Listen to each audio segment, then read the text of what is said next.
नीलकुण्डलं श्रीमुखं च ते जडमुदीक्षतां पक्ष्मकीदृशां पतिसुतान्वया भ्रातृबान्धवान् नतिविलङ्घ्यते अन्त्यचोदागता गतिविदस्तवो गीतमोहिता कितवयोस्थिता कस्त्यजेनिसि रहसि संविदं रक्षयोदयं प्रहसिताननं प्रेमवीक्षणं बृहदुरसियो वीक्षधामते मुहुरति स्त्रिया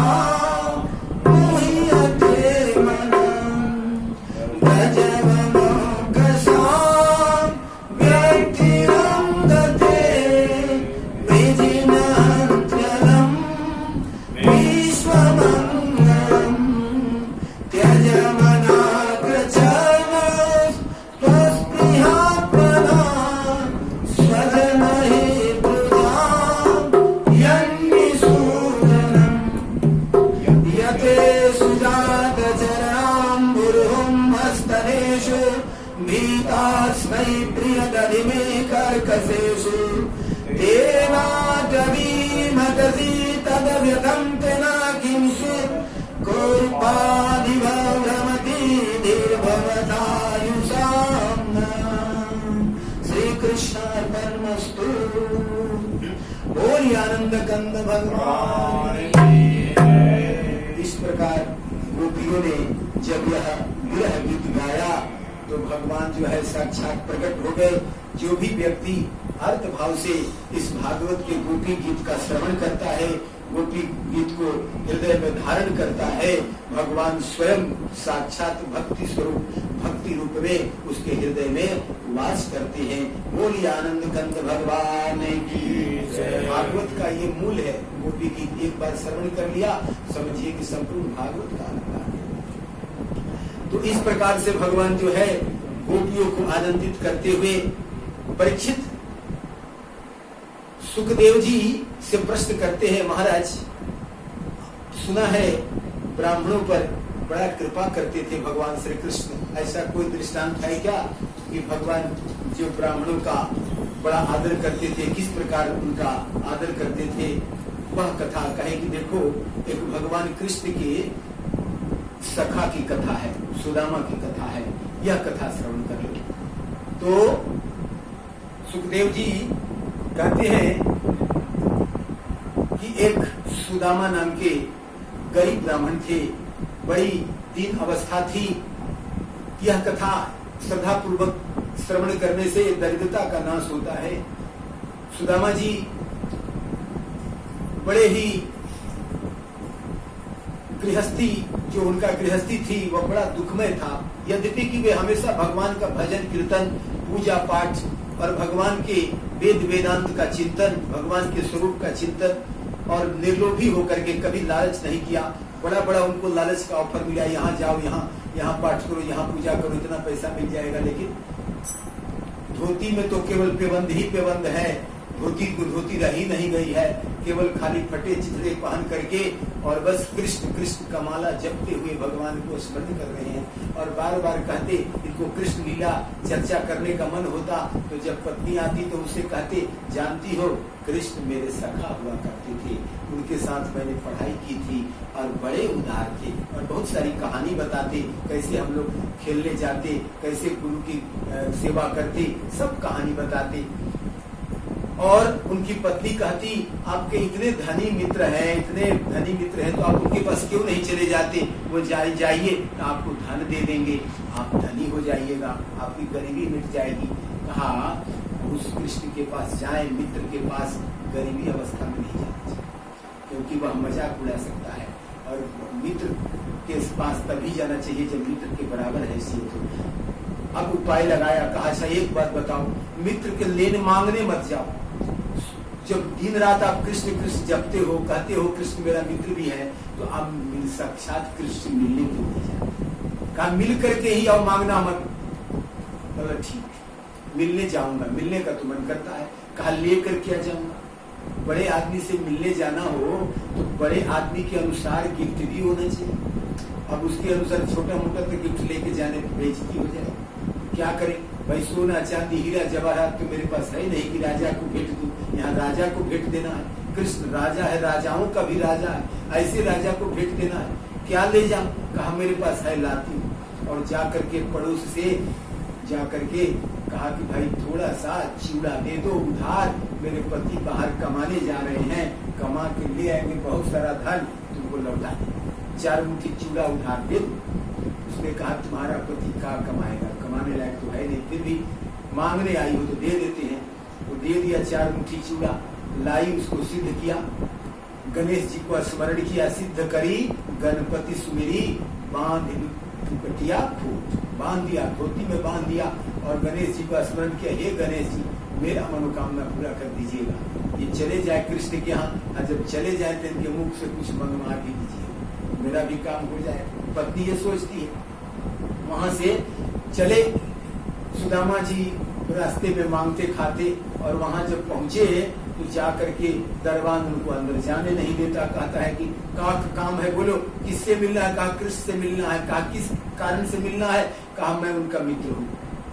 कहा ये काहे के लिए झूठ बोलते हो ब्राह्मण देवता है? देखने से तो तुम कहीं से उनका मित्र नहीं दिखते हो। अरे मित्र कौन कहे, जिनको एक नजर वो देख देते हैं वो अरबपति हो जाता है, और आप कहते हो मित्र हो, तुम्हारा कहीं लक्षण नहीं दिखता है तुम कृष्ण का मित्र होने का। और बहुत तरह की बातें होती है। कहा जाकर मेरा नाम रखना और कहना कि तेरा मित्र सुदामा आया है। और जाकर के जैसे ही दरबार ने केवल श्रीदामा नाम रखा है, फिर तो भगवान को शुद्ध कहाँ उनके न जूता पहना, न पगड़ी पहनी, और न कोई कुछ, दौड़ते पड़ते भागे। उनकी पत्नी भी घबरा गई, कितना बड़ा VIP आदमी आ रहा है जिससे मिलने के लिए न इनको कोई कुछ सुध ही नहीं है, न पगड़ी पहनी, न जूता पहना, और दौड़ते भागते सुदामा आया है। और दौड़ करके आए और आकर के और लपट लिया गोदी में। कहा इतने दिन से कहाँ थे सखा, बहुत दिनों से मैं तुम्हारी प्रतीक्षा कर रहा था। और भगवान गले मिलकर ले आए, ले आकर के उनको आंसुओं से पैर धोया है, जल को गिराना ही नहीं पड़ा। इतना दयालु है भगवान, इतना कृपालु है भगवान कि भक्त के दुख को देख करके, अपने मित्र का दुख को देख करके आंखों से अविरल आंसू निकलने लगी। आजकल के मित्र होते तो लोग कहता कि देख तो तुम्हारा ये हालत है, अब मेरा हालत देख, अब सोने चांदी का महल बना है, मेरे पास ये है, तेरे पास तू तो कंगाल है। पहले तो उसको जराते। और ये कैसे मित्र है कि रोने लगे, ऐसे रोए कि आंख के आंसू इतने निकले कि उसी से पैर धुआ।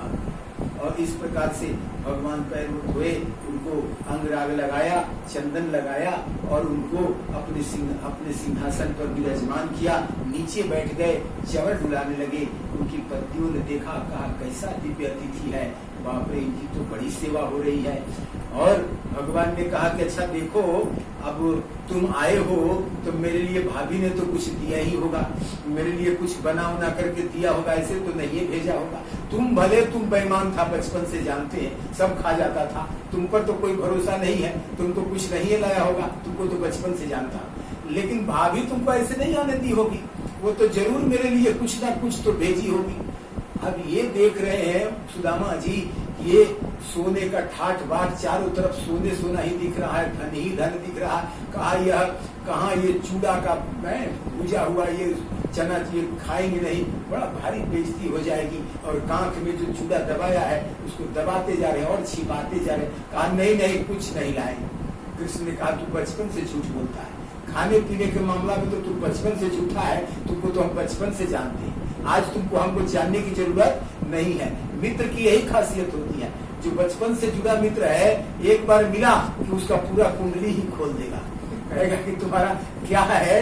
और बचपन का स्वभाव पूरा का पूरा मिटता नहीं है, बूढ़ा भी आदमी हो जाएगा फिर भी बचपन का कुछ न कुछ स्वभाव, कुछ न कुछ चरित्र रह जाता है, वो खत्म नहीं होता है, झांकी दिखी जाती है। कोई बचपन का मित्र बूढ़ा आदमी को मिल जाए तो वो पकड़ लेगा, हाव भाव व्यवहार से पकड़ लेगा, अरे बचपन में ऐसे करता था ही।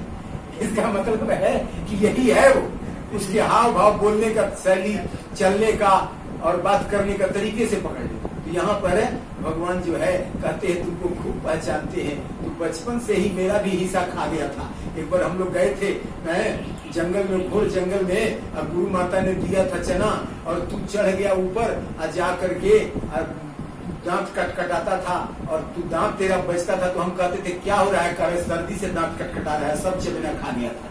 तो तू तो बचपन से ही झूठ बोल के मेरा भी हिस्सा खा जाता है। तो भाभी ने कुछ दिया होगा और वो भी तू चुरा रहा होगा अपने खाने के चक्कर में, लेकिन मैं छोड़ूंगा नहीं, क्योंकि मैं तो खा करके रहूंगा। और जबरदस्ती कांख तर से मोटली जो पोटली थी छीन लिया है और छीन करके ले लिया है। भगवान कहते हैं श्रीदामा आया है, अब तो कुछ देना पड़ेगा। और उसके बाद एक मुट्ठी, पूरा मुट्ठी भर लिया है चूड़ा, और एक मुट्ठी चूड़ा भर करके और मुंह में डालकर खाने लगे और आंखों से आंसू गिरने लगे। हाय सुदामा, तू यही खा करके रहता था। बड़ा भगवान को आया, तू कितना स्वाभिमानी है, इतना दिन तुम क्यों रुका रहा। भगवान यही प्रतीक्षा करते हैं कब जीव अपने आप को समर्पित करके मेरे पास आए कि जन्म जन्म की दरिद्रता का नाश कर दो। भगवान तो टकटकी लगाए, कब से भक्तों को देख रहे हैं कि कोई भी भक्त जो दुख पा रहा हो, दरिद्रता से परेशान हो, दुख से परेशान हो, रोग से परेशान हो, यदि पूरा विश्वास करके समर्पण करके भगवान के चरणों में आ जाए तो भगवान तो कब से ललायित हैं भक्तों का दुख दूर करने की। लेकिन हम जो लोग हैं जो भगवान के अपने आप को सेवक तो कहते हैं, भक्त तो कहते हैं, लेकिन विश्वास ही नहीं चलता। और जिसको जिस दिन पूर्ण विश्वास हो जाएगा उसी दिन सब कुछ कृष्ण के द्वारा प्राप्त हो जाता है। और सुदामा का जो वह चावल चूड़ा का पूजा फांक गए, अब फांकने का बड़ी सुंदर है, एक मुट्ठी से कुछ नहीं होगा, दूसरा मुट्ठी भर लिया है। तब तक आकर के रुक्मिणी जी ने हाथ पकड़ लिया। कहा महाराज क्या करते हो, सब आप ही खाओगे क्या।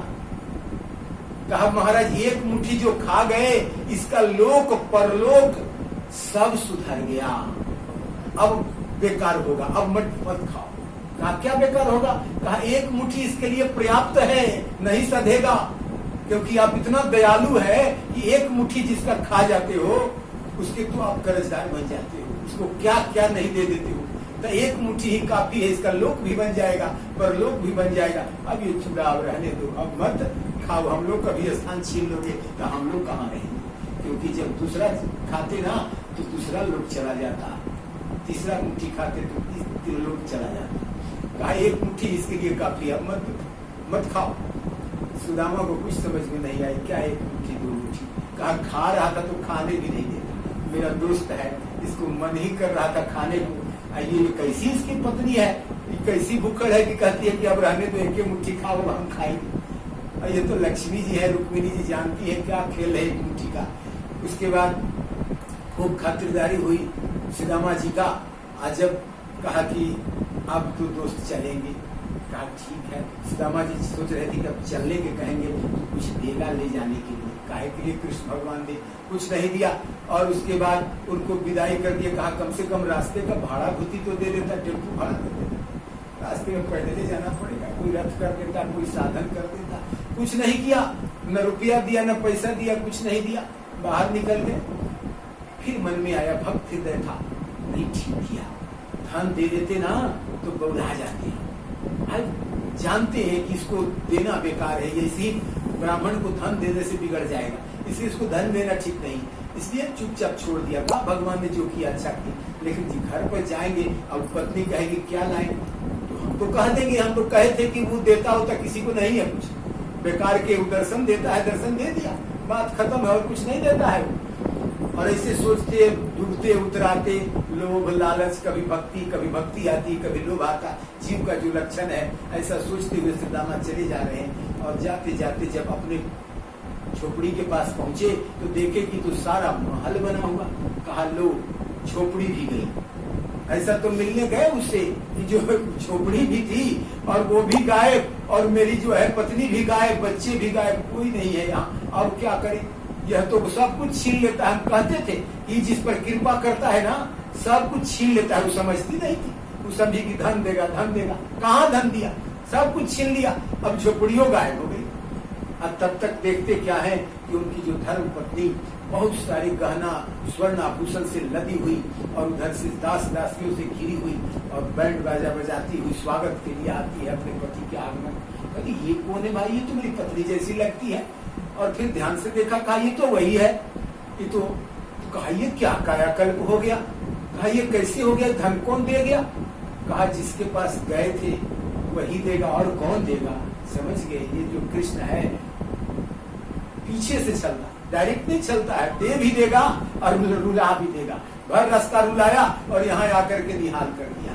तो इस तरह से भगवान जो है भक्तों को माला माल भी करते हैं, कभी रुला भी देते हैं तो कभी हंसा भी देते हैं। जीवन में कभी दुख भी आता है, कभी सुख भी आता है। दुख भी आता है तो उसमें भी भगवान की कोई लीला है, भगवान की कोई भक्त का कल्याण ही करने के लिए दुख आता है। ऐसा नहीं कि कभी जीवन में दुख आए तो घबरा करके आदमी दुख छोड़ दे कि नहीं भाई अब दुख आ गया, अब भगवान की भक्ति करने से। कितना लोग को तो यही पता चलता है, कुछ दिन भक्ति के लाइन में नया नया चलता है और जैसे ही कुछ आफत विपत आया, कहा यह लो अपनी लकुटी को मरिया, फेंक देता है। हो गया भक्ति, अब न भगवान के मंदिर जाएंगे, न टीका करेंगे, न भगवान को भोग लगाएंगे, अब हो गया भक्ति समाप्त।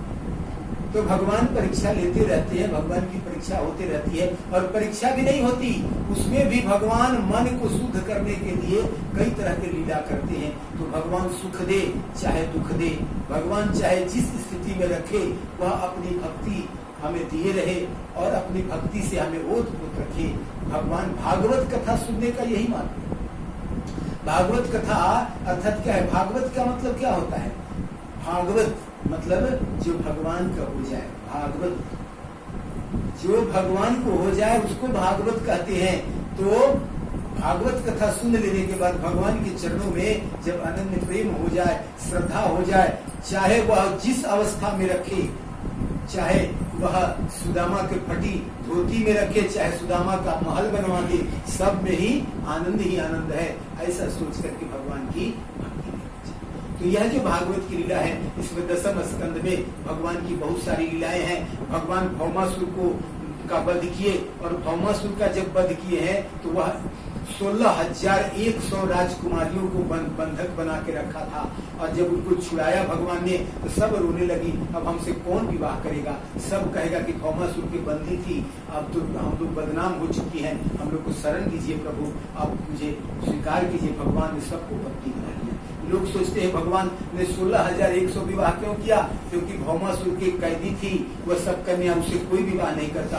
और भगवान ने जब उनसे विवाह किया तो सबका आदर बढ़ गया, मान बढ़ गया, भगवान की पत्नी कहने लगी।